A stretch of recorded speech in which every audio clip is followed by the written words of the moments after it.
It was the kind of sound that sliced through the silence of a sleeping neighborhood, a metallic creak followed by a faint click like a trigger being pulled. The garage door began to roll up slow and smooth until it was met with an unmistakable voice from the shadows. "Step 1 inch closer to that car and I swear I'll turn you into Swiss cheese." The garage light flipped on, revealing an 80-year-old woman in a faded denim jacket crouched behind a toolbox with a double-barrel shotgun pointed dead center at the intruder. And that intruder was Karen, the HOA vice president, with a crowbar in one hand and her mouth hanging open like she'd just seen a ghost. But before we get to how my grandmother nearly became a viral internet legend, let me tell you how we got here, because this wasn't random. This was a heist that had been brewing for weeks, and we just didn't know it. 2 months ago, when Karen got herself elected to the HOA board, we had no idea she'd make our lives her personal mission. She came in hot, armed with tape measures, violation slips, and a bizarre obsession with uniformity. At first it was laughable. She sent my dad a warning because the grass was allegedly 2 inches taller than regulation. Next it was the mailbox needing a fresh coat of HOA-approved beige. But the real storm hit when she noticed my classic 1967 Mustang parked in our garage with the door open one afternoon. It had been my late grandfather's pride and joy, lovingly restored by him and now cared for by me and my dad. To Karen, though, it was an eyesore. She said it clashed with the community aesthetic, whatever that meant.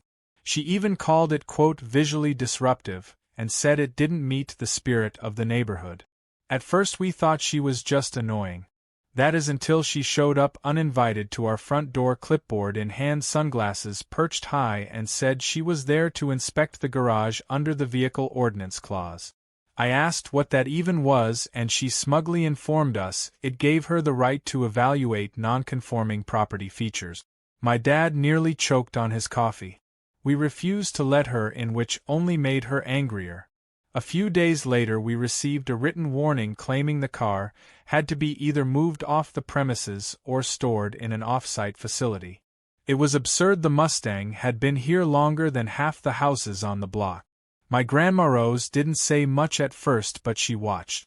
She sat in her old rocking chair on the porch, eyes narrowed any time Karen strolled by. Grandma wasn't your average sweet old lady. She grew up on a cattle ranch, was widowed young, and raised 2 sons through sheer grit and the occasional backhand. She used to carry a revolver in her purse and still slept with it under her pillow. When she saw the letter from the HOA, she didn't laugh like Dad did. She just stared at it, then quietly went to the garage and ran her fingers along the Mustang's hood. "This woman's got thief eyes," she finally said without a trace of sarcasm. "I'm telling you, she wants that car." We thought she was being paranoid, until the motion sensor light in the backyard started going off randomly in the middle of the night. At first we thought it was a raccoon, maybe a possum. But then we found the side gate latch broken one morning and fresh scuff marks on the fence. A neighbor 2 houses down mentioned seeing someone sneaking around with a flashlight. And just like that, Grandma started sleeping in the garage.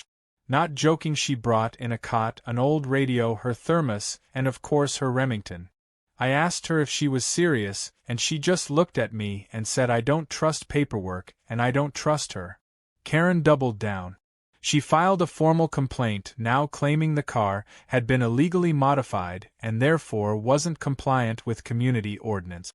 She cited a subsection about vehicle types that didn't even exist in our HOA bylaws. My dad showed up to the next board meeting with a folder of documents and receipts proving ownership and restoration date. Karen smirked through the whole thing and said we were getting emotional. Emotional? My dad nearly leapt across the table. The president of the board tried to stay neutral, but it was clear Karen had some weird sway over the others. One board member even asked if the Mustang was for sale, which made Grandma's eyes narrow to slits. That night we fortified the garage. New locks, reinforced panels, motion cameras, even a sensor alarm that would trigger my phone if tampered with. But Grandma insisted on staying out there anyway, just in case. She said she had a feeling. The rest of us went to sleep that night a little uneasy, but not expecting anything immediate. We were wrong. At exactly 2:38 a.m., the alert hit my phone. Garage sensor trip. I sat up, bleary-eyed, heart pounding, and then it hit again, movement detected. I bolted up, threw on a hoodie, and was halfway down the stairs when I heard it, the unmistakable metallic scream of the garage door being pried open, not with the remote but manually forced open, just enough to allow someone to crawl under. By the time I made it outside, the scene was already unfolding. Karen halfway into the garage, black hoodie, gloves, crowbar clutched in one hand, and standing 5 feet from her was my grandmother, hunched behind the tool bench, shotgun steady, not a shake in her hands.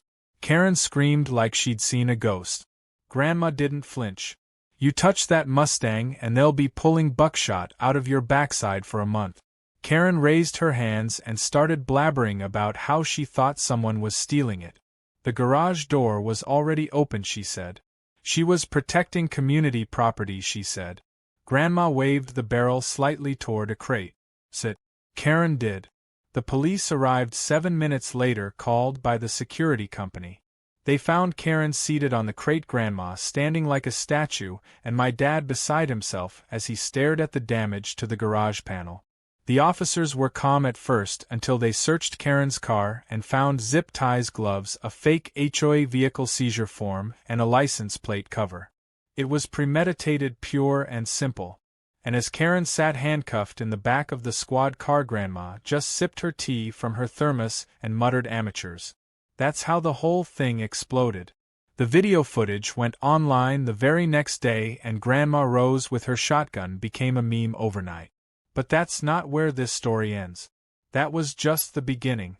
Because when we started digging into who Karen really was, what we found made our blood run cold and our determination burn hotter than ever.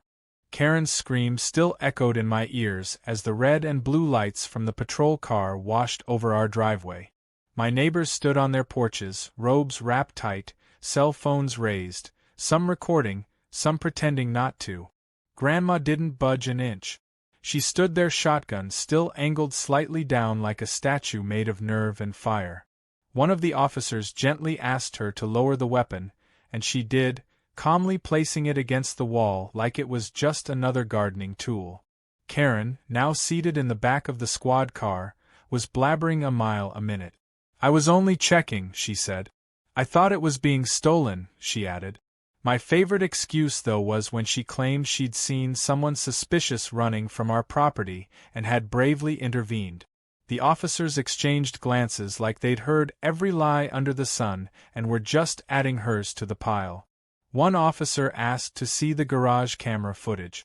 I opened the app and handed him my phone. He watched silently for 10 seconds before raising his eyebrows and handing it off to his partner.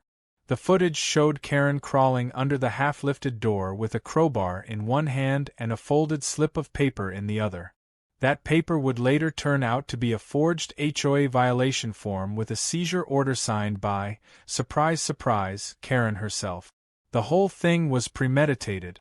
My dad stood a few feet away, hands balled into fists. He wasn't a violent man, but you could practically see the steam pouring from his ears.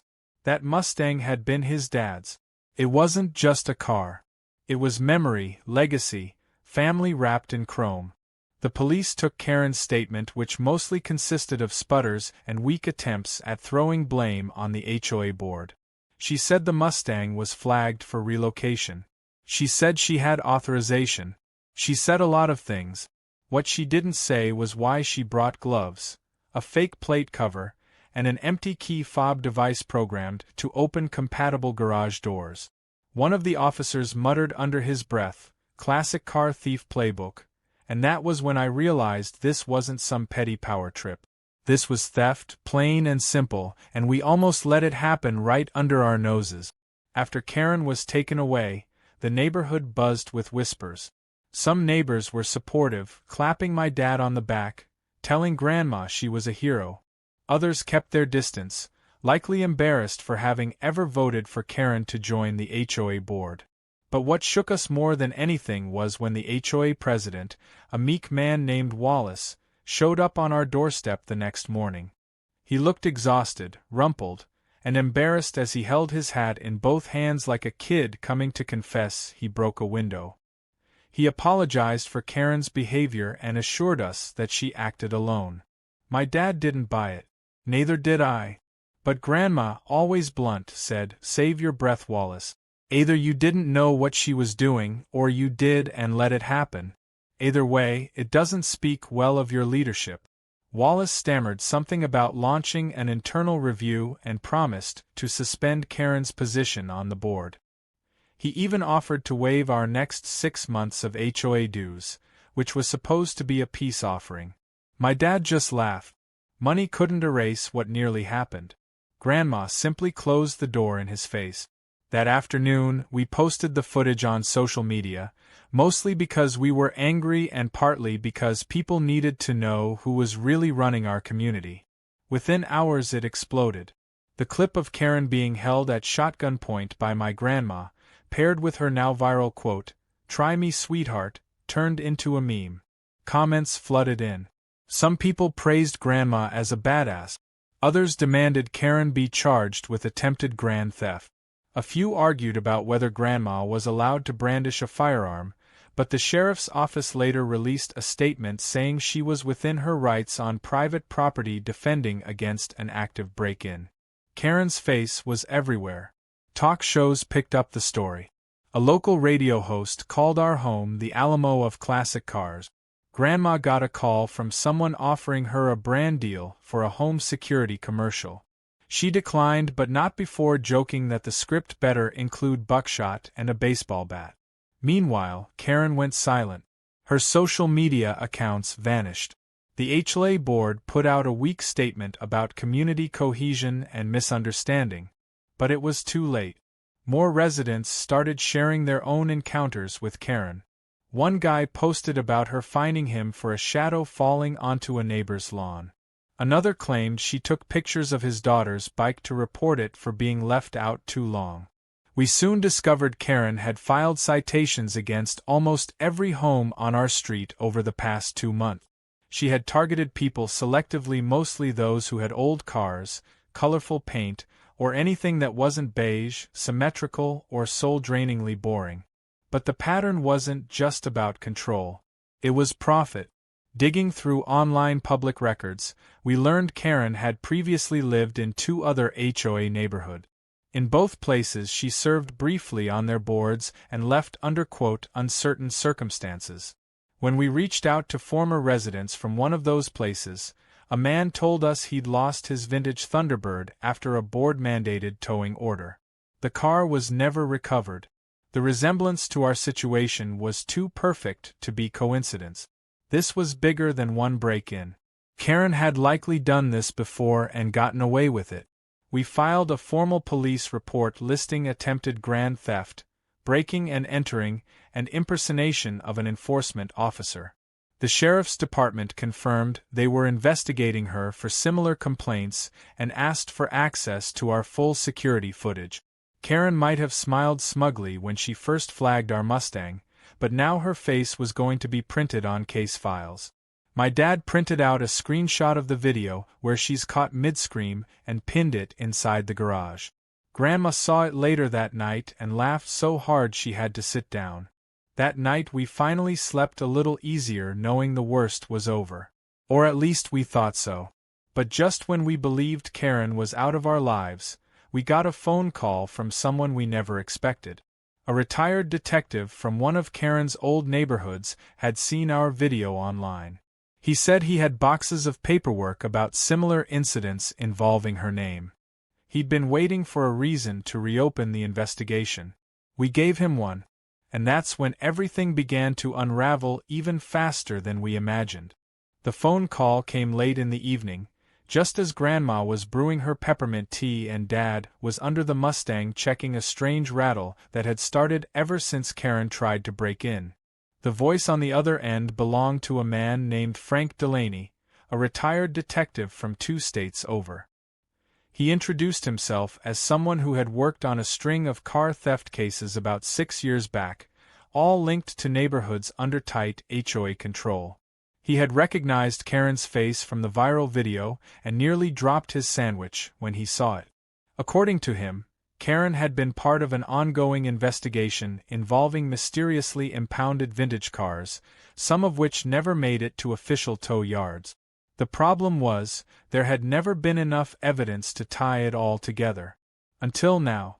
We invited Frank to come visit, and 2 days later, he showed up on our porch with a battered briefcase and a sharp look in his eyes. He was the kind of guy who spoke little but saw everything. Over coffee and a slice of Grandma's banana bread, he laid out the files. The pattern was uncanny. In both neighborhoods Karen had previously lived in, there had been a sudden spike in HOA complaints involving vintage or classic vehicles. Once the violations stacked up, towing orders were issued. Residents often couldn't afford the impound fees or got caught in paperwork nightmares. The cars were quietly auctioned off or lost in transfer. Several of those vehicles were never seen again. Frank believed Karen had ties to a shady reseller operating under the radar. Her cousin, apparently, ran a repo company that never quite played by the book. Hearing all of this made my blood run cold. This wasn't just about our Mustang anymore. It was a scheme, a repeatable, targeted con fueled by HOA loopholes and backed by forged documents. We weren't the first, but we were finally loud enough to draw real attention. With Frank's help, we organized everything we had into a case file and submitted it to both local authorities and the district attorney's office. At the same time, we began quietly reaching out to other residents in our neighborhood. Once people realized they weren't alone in their frustrations, stories began to pour in. One man said Karen fined him for storing gardening tools in his backyard shed. Another said she threatened legal action over the color of his porch chairs. But the most damning account came from an elderly woman named Mrs. Alvarez. She had a cherry red '69 Camaro she kept covered in her carport. Karen had issued repeated violations against her, claiming the tarp was unsightly. One morning, the Camaro was gone. Karen said it had been towed due to noncompliance and sent Mrs. Alvarez a notice stating it was in a private storage facility pending payment.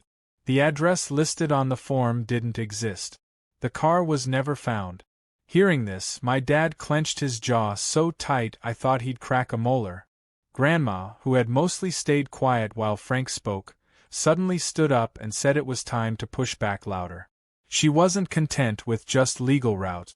She wanted to expose Karen publicly and ensure this didn't happen again. Her plan was simple and brilliant. We'd hold a community classic car rally, invite local press, and use it as a platform to reveal what we'd learned. Frank agreed to help, and even offered to give an on-record statement.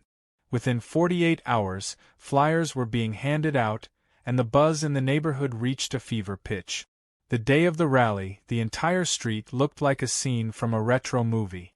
Mustangs, Camaros, Chevelles, and Chargers lined the block, polished to perfection. Flags waved, kids wore t-shirts with Grandma's face and the quote, "Try me, sweetheart," emblazoned across the chest. News vans pulled in and set up cameras. Local reporters interviewed attendees and got sound bites from residents who had once felt powerless. My dad stood proudly next to our Mustang, explaining the legacy it represented. Frank showed off old case files, pointing out matching forged documents. Grandma gave a speech that ended with a warning to every HOA board member watching. If you think this is about just one car, think again. We are not afraid of clipboards and khakis. It didn't take long for the pressure to crack the HOA's armor. A week later, a leaked email thread surfaced between Karen and another board member discussing targeting high-value vehicles for HOA benefit. The wording was damning. The board scrambled to distance themselves. Karen was officially removed from her position, pending the outcome of the criminal investigation. But the twist came when the board president, Wallace, resigned and then immediately turned whistleblower. He admitted that Karen had manipulated the system using fake bylaw amendments and had coerced some board members into silence by threatening to report their own minor violations. He provided internal memos, emails, and even voice recordings. The case against Karen was no longer just circumstantial. It was bulletproof. The police reopened investigations in her former neighborhood. Subpoenas were issued. The district attorney's office launched a task force to examine HOA fraud statewide. Karen, who had gone quiet for weeks, finally reemerged with a lawyer and a prepared statement claiming she was being persecuted by a social media mob. But public opinion was already decided. She wasn't a misunderstood leader. She was a manipulator who nearly stole from us under the guise of community enforcement. Meanwhile, Grandma had become something of a local celebrity.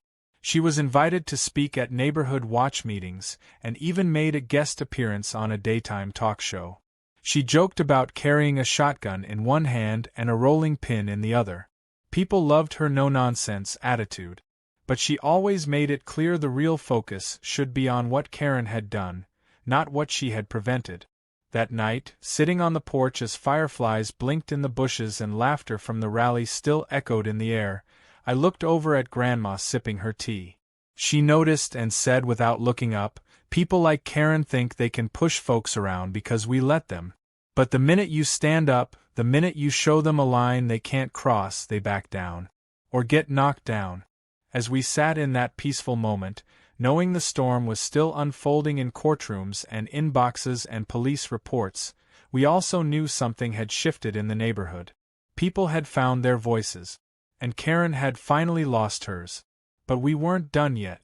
Because as far as Grandma was concerned, there was still justice to be served. And she was just getting started. The courtroom was packed tighter than a 4th of July cookout, and not just with lawyers and reporters. Neighbors from our community sat shoulder to shoulder with people from Karen's previous neighborhoods, some clutching photos of their missing cars, others holding homemade signs that said things like "Justice for the Classics" and "Don't Tread on Granny." The judge, a silver-haired man with the patience of a saint, called the room to order. Karen sat at the defendant's table dressed like she was auditioning for sympathy, wearing soft colors and an expression she must have practiced in the mirror 100 times. Her lawyer spoke first, launching into a prepared statement about how Karen was a dedicated community leader who had simply misunderstood her authority. He tried to paint her as a misunderstood perfectionist who only wanted the best for her neighborhood. No one in the room was buying it. When it was our turn, Frank stepped up as the first witness. He laid out the evidence with the precision of a surgeon. He walked the courtroom through Karen's paper trail across 3 states, her HOA involvement, her pattern of vehicle complaints, and the trail of impounded cars that disappeared without a trace. Then he presented the video footage from our garage. The room fell dead silent as the screen showed Karen crawling under the garage door with a crowbar and a forged seizure form in hand, only to be met by Grandma Rose leveling a shotgun at her chest. The clip ended with Karen's now infamous shriek and the phrase that had become a t-shirt slogan across half the town. People in the gallery tried not to laugh, but the judge cleared his throat and asked for silence. Next came Wallace, the former HOA president who had turned whistleblower. His testimony sealed the deal. He described how Karen manipulated the system, how she pressured the board into bending rules, and how she'd threatened to report board members for fake violations if they didn't play along. He had the emails, the voice recordings, and the meeting transcripts. He even described how Karen once bragged that the HOA was like a vending machine where you just had to know the right buttons to get what you wanted. With every word, Karen's carefully rehearsed expression began to crack. She shifted in her seat, clenched her jaw, and whispered frantically to her lawyer. Then, without warning, the lawyer requested to call Karen herself to the stand. It was a desperate move. Everyone could see it. Karen took the stand, eyes wide and voice trembling. She claimed she was just trying to enforce order in a chaotic community. She claimed she feared for her life the night she was confronted in our garage. She even had the nerve to suggest Grandma had set her up. That was the moment Grandma stood up from the audience, calmly walked to the front of the courtroom, and asked the judge if she could speak. The judge looked at the defense, who foolishly agreed. Grandma approached the bench and stood tall, hands clasped behind her back. She didn't raise her voice or use dramatic flourishes. She simply looked Karen in the eye and said that she didn't need to set anyone up because eventually the truth walks itself into the trap. She talked about honor, about legacy, about how the car Karen tried to steal wasn't just chrome and rubber but a piece of her husband's memory.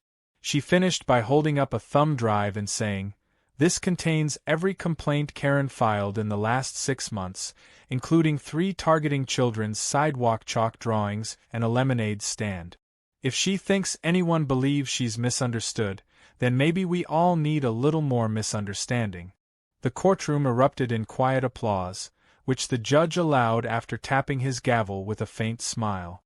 After 3 days of testimony, it was clear where the scales had tipped. The jury deliberated for less than 2 hours. When they returned, the foreperson stood and announced the verdict. Guilty on all charges: attempted grand theft, falsifying legal documents, trespassing, and criminal abuse of authority. The judge added civil penalties and restitution for damages. Karen was ordered to pay fines, court costs, and compensations not just to us but to multiple other victims as well. She sat frozen, eyes hollow, the mask finally gone. But that wasn't the end of it. During sentencing, the judge added a final note. Due to the public nature of the case and the widespread fraud involved, he was recommending the state attorney general review broader charges against the HOA board members who had enabled or ignored the abuse. Karen's cousin, the Shady Tow Yard owner, was also being investigated for receiving stolen property. It was a chain reaction, and Karen had lit the match herself. After the trial, we walked out into the sunlight where reporters swarmed us. Grandma was gracious but firm. She told them she hadn't done anything special, just protected what was hers. One young reporter asked if she was scared when she confronted Karen in the garage. Grandma just chuckled and said, "Son, when you've stared down a mountain lion on your porch with nothing but a broom, a crook in a hoodie doesn't exactly raise your blood pressure." The community changed after that. The HOA board was restructured from the ground up with new bylaws, transparency measures, and even a resident oversight committee. For the first time in years, people actually attended meetings, not out of fear but out of hope. Our neighbors began working together again, repainting fences, planting flowers, sharing tools, and laughing about how it took a shotgun showdown to bring the street back to life. Karen, meanwhile, was a ghost. Word spread that she tried to move to another HOA-controlled suburb, but was recognized within days and effectively run out by residents who wanted no part in her drama. Rumors said she was living in a rented condo in the city working a job that had nothing to do with enforcement or property management. She kept her head down. She had no choice. Back at home, we installed a plaque above the garage that read "Guarded by Grandma." Dad added a small spotlight that shone on it at night. The Mustang was polished every Saturday morning without fail, a family tradition now treated like a ceremony. And as for Grandma, she kept the shotgun in its safe, but every now and then she'd nod toward it and say, "Still got it, just in case." Life returned to normal in its own way, but there was something deeper in the air, a sense that we had faced something rotten, rooted it out, and stood our ground. And it all began with one determined old woman who knew that sometimes the best security system isn't a camera or an alarm. Sometimes it's a steely glare, a solid plan, and the willingness to say not today. Weeks passed, and while the noise around Karen slowly faded from the media, our neighborhood had found a new rhythm, one that felt a little lighter, a little less tense, and definitely more united. Grandma's viral moment hadn't just been a flash in the pan, it had turned her into something of a local legend. Strangers began stopping by during their morning walks to wave or drop off pastries as thanks. Teenagers from down the block asked to take selfies with her by the garage. One even got her to sign a skateboard with the phrase that had made her famous. But Grandma didn't care much for the attention. She still made her tea at 9 p.m., still watched her old westerns, and still kept a watchful eye on the street like a hawk in reading glasses. To her, justice had been served, and that was enough. The Mustang became more than a car again. Every weekend, people came from all over just to take a picture with it, What had once been an ordinary garage now looked like a museum exhibit. My dad, who had always loved working on the car with quiet reverence, now took pride in talking about it to curious guests.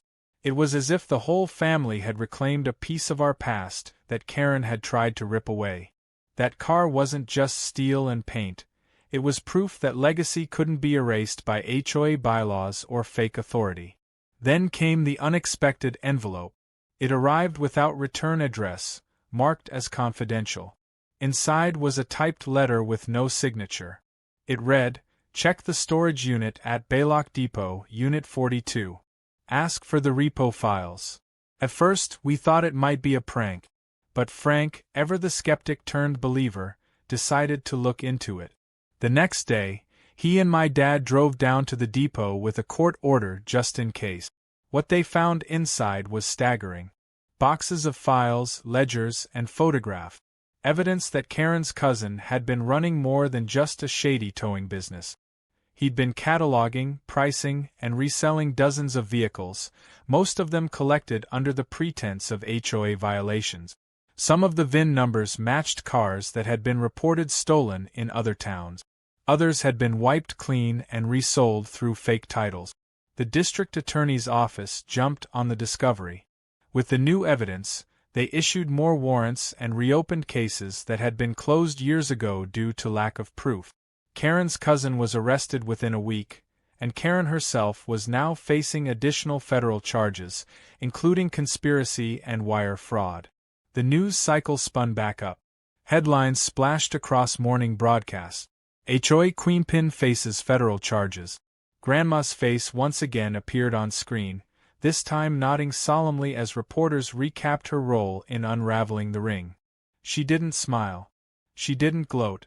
She just said, "Told you she wasn't done." With Karen completely out of the picture and the HOA officially operating under a newly elected board, the community underwent a quiet transformation. The bylaws were rewritten from the ground up, now ensuring no single board member could make enforcement decisions without oversight. A community review committee was formed, made up of residents from diverse backgrounds, including my dad, the woman who ran the community garden, a retired schoolteacher, and even a high school senior who designed the new HOA website. People started showing up to meetings not to complain but to contribute. It was like the spell of fear had lifted, and in its place grew real pride and ownership. Grandma received a letter from the state governor's office, thanking her for her courage and calling her a symbol of civic vigilance. She rolled her eyes and used the letter as a coaster, but I caught her reading it again the next day when she thought no one was looking. She pretended not to care, but deep down we all knew that her pride ran deeper than the Mustang's exhaust pipe. One evening, the mayor visited in person to present her with a ceremonial key to the city. She laughed, asking if it could open a gate to keep Karen out for good. The mayor chuckled but handed it over anyway, and Grandma tucked it into the side drawer next to her remote control and peppermint candy stash. For her 81st birthday, we decided to surprise her. We had quietly tracked down a 1955 Chevy Bel Air, the same model she had learned to drive in as a teenager on her father's ranch. It had taken months of searching, but with the help of some local enthusiasts who had seen her story online, we finally found the perfect one in Texas. My dad and I drove it up ourselves, stalling twice on the way due to some carburetor issues, but we made it in time. When we pulled into the driveway with the Bel Air wrapped in a giant red ribbon, Grandma just stood there for a moment, silent. Her hand went to her mouth, and for the first time in all this madness, we saw her truly overwhelmed. She ran her hand over the hood like she was touching an old friend, then looked up and said, "Well, damn boys, I guess I'll need a bigger shotgun." That night we had a small barbecue with close neighbors. Kids ran around with sparklers, someone played music from the 60s, and for once, everyone seemed to forget that our community had been on the edge of corruption just a few months prior.